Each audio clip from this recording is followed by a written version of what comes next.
Serbia ka arritur një marrëveshje me Rusinë që i siguron asaj avion ushtarak MiG-29 dhe tanke e pajisje të tjera, gjë që shihet si përpjekje për shtimin e ndikimit rus në Ballkan. Aleate tradicionale të Serbisë dhe kundërshtarë e pavarësisë së Kosovës, Rusia po përpiqet të pengojë afrimin e mëtejshëm të Ballkanit me perëndimin, duke shtuar mbështetjen për Serbinë, që është e rrethuar nga vendet të NATO-s ose që synojnë integrimin në aleancë. Materialin e përgatiti korrespondenti ynë Besim Abazi.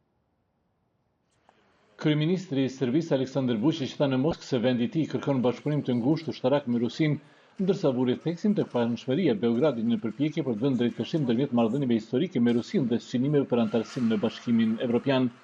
Pa u mbushur 10 ditë nga vizita e ministrit rus të punëve të jashtme Sergej Lavrov në Beograd, kryeministri i Serbisë inspektoi 6 avion ushtarak MiG-29 në Moskë, të cilët do të marrë nga Rusia bashkë me 30 tanke të tipit T-72 dhe 30 autoblinda që ishin pjesë të rezervave ruse, e të cilat janë dhënë Serbisë në një veprim që shihet si forcim i ndikimit të Moskës në Ballkan. Prosto pogledajte kako su moćni. Nebo iznad Srbije biće apsolutno sigurno. Shihni sa të fuqishëm janë. Qielli mbi Serbinë do të jetë absolutisht i sigurt dhe kjo nuk kupton që për shumë gjëra do të kemi përparësi para atyre që mund të mendojnë të kërcënojnë Serbinë. Ne nuk e kërcënojmë askënd, ne vetëm duam të mbrojmë kufij tan, qiellin ton dhe vendin ton, tha kryeministri serb.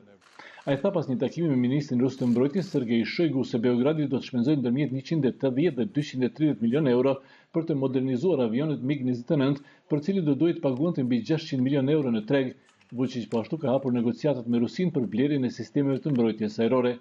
Forcat ushtarake serbe janë të mbështetura pothuajse 80% në teknologji sovjetike, një trashëgimi nga armata popullore jugoslave dhe planifikon të blejë pajisje nga dyja palët, Rusia dhe Bashkimi Evropian, për të përmirësuar forcat ajrore të varfruara nga luftat ballkanike të viteve të 90-ta. Analisti ushtarak serb Aleksandar Radić thotë se marrëveshja nuk ndryshon qasjen e panshme të Serbisë. Mnogo puta do sada Srbija već pokazala da je partnerska zemlja NATO. Shumë herë deri tani Serbia ka dëshmuar se është vend partner me NATO dhe trajton seriozisht bashkëpunimin me të.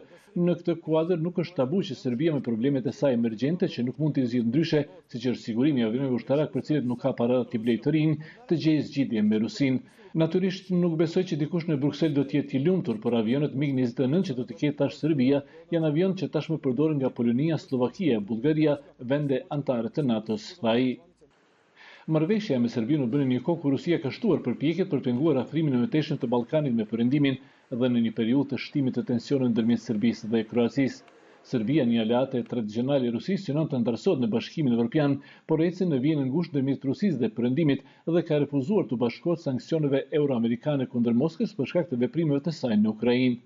Aleate e Beogradit, Moska nuk e njeh pavarësinë e Kosovës, ndërsa kundërshton fuqishëm antarësimin e mundshëm të Serbisë në NATO dhe është thellësisht e pakënaqur që Malizi tashmë ka marrë ftesën për antarësim në aleancë. Për Zërin Amerikës, Besim Abazi.